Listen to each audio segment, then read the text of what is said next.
5 millionaire habits that changed my life. Do you want to hear an interesting fact? Research found that 80% of millionaires did not inherit their wealth. Rather, they made their money through consistent and strategic investing. I'm not sure about you, but this gave me reassurance that there aren't actually, if you think about it, there aren't actually a lot of kids who automatically become rich off of their parents. And allowed me to also understand for those who do not have a trust fund or inheritance or some type of large wealth that they're going to step into, they aren't necessarily taught millionaire habits or successful habits, financially successful habits from a baby. Instead, what they are is they've been babied from a young age, and the children go on to becoming spending thrifts, or they just end up just going on spending sprees with daddy's money, with their parents' money, and sometimes they just never know how to handle themselves financially. And this is me coming from someone who grew up in London in not the best of circumstances, but I did grow up in a place where money was never spoken about. Money was, we could barely get by sometimes. We really came from a hard place. So for me to understand millionaire habits that have changed my life, I really want to share it with you guys here today. Here at Wealth Hub IQ, we're all about teaching financial literacy to ensure you get to that millionaire status you've dreamt about. After understanding these millionaire daily habits and practicing them in your life, that's the most important, not just to learn it, but also to practice it in your life. I've been able to see the financial increases in my life, and I hope to see them in your life. Millionaire habit number 1, great minds. We all love the quote, "Show me your friends and I'll show you your future." We all know it's true, but yet we still decide to hang around the same people who continuously talk about the old days or reminiscing about things from the past like football matches and these fictitious things. These same people literally switch off when money is spoken about on the table. Listen, I know this could be a bitter pill to swallow, but your friends are your future. As much as you may want to push that thought to the back of your mind, they are your future, and it's just the truth. Networking and network as a whole is a key part of being successful, and your friends are included in your network. If you want to start a business with a friend that's in your phone book right now, but you can only choose 2 out of the 5 friends you speak to the most, chances are if you feel like you can confidently start a business with them, then you have a good friendship circle around you and a good networking circle. If you feel like you can't, then you may need to relook about your circle, because that can tell a lot about your future. I advise you to consider what value your friends bring to you financially.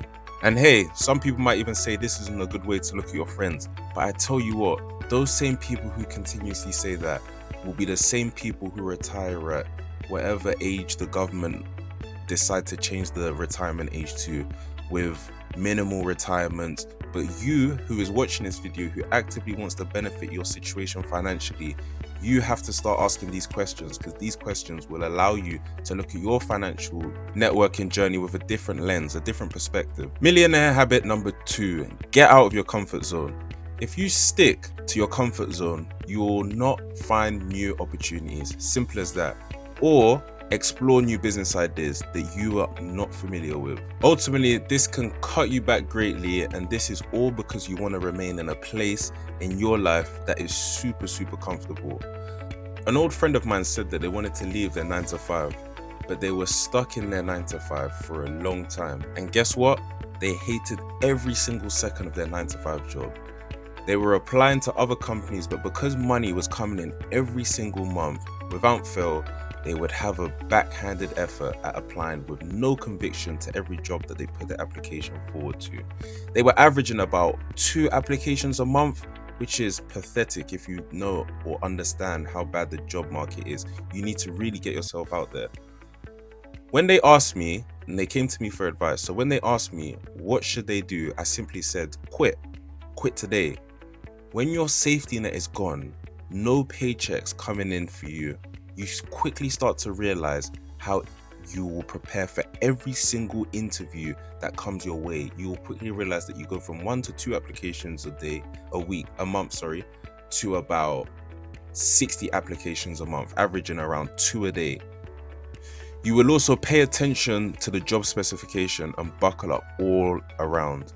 This person got a job within 4 weeks. Can you imagine that? They got a job within 4 weeks of leaving their job. When I told them to quit, they actually did quit. And within 4 weeks, they managed to land a job because they were dedicated to the process and left their comfort zone. I also read another book called Who Moved My Cheese. And within this book is a fantastic book to understand whether or not you're being complacent in your current 9 to 5 right now. I highly recommend reading this book if you are contemplating leaving somewhere, or if you just want to analyze your entire situation and see if you are complacent. But ultimately, as a book summary, that you've got 4 characters. One character hears of change and they act immediate. They're very quick to respond. The other person takes a bit of time to respond. The other person takes even longer to respond to any type of change, and the last person does not change at all. They don't even blink at the word of change. They continue to remain exactly where they are, stagnant, super complacent. So naturally you start to assume one of these positions, or you start to assume a liking to one of these characters because you realize that you're very like one of these characters. So read this book and get back to me in the comment section on which character you are. Millionaire habit number 3, don't buy into FOMO, fear of missing out. Social media can be an exciting place and a distraction from reality, but it can also be a harsh place and cause you to question if you're even going about life the right way. Fear of missing out, FOMO, can also cause imposter syndrome, and it can make you question whether or not you're going hard enough in your life financially, because you end up comparing your life and your situation to other people who have gone through an entirely different journey to you, but they just celebrate their successes.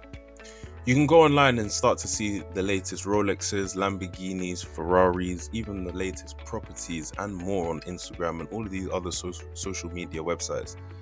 But if you can resist the powers of social media and these temporary moments and temporary things we see online, then you can profit tremendously financially, because now you are only in competition with yourself. Once you see yourself as competition, you're in the best seat, you're in the best position for the race. This small sacrifice can produce enormous returns. The best way to make sure FOMO doesn't get the best of you is to find true meaning and purpose in whatever you're doing. If you understand it's part of a bigger picture you're working towards or working for yourself, FOMO becomes less and less of a worry. Millionaire habit number 4, millionaire pyramid. The truth is, not everyone who starts a business will become successful. It's just a plain truth. Nor will everyone who creates an app or start a YouTube channel be successful. Just go and look at the statistics. There are many factors that come with this, but again, the truth is, not everyone will become a millionaire, but you must increase your chances of becoming that millionaire that you've always dreamt about. As you climb higher, the difficulties increase, and for majority of people, the higher they are, or the higher they get onto the business pyramid, the easier it is to jump off, because you realize it just becomes more and more difficult. But remember, at the top, there are fewer people to compete with, right? So with this, you also have to understand, if you can make it this far in your journey, the rewards will be much greater if you continue.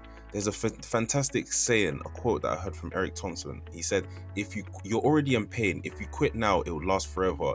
If you keep going and endure till the end, then that win will feel far greater. Hurdles are part of the journey.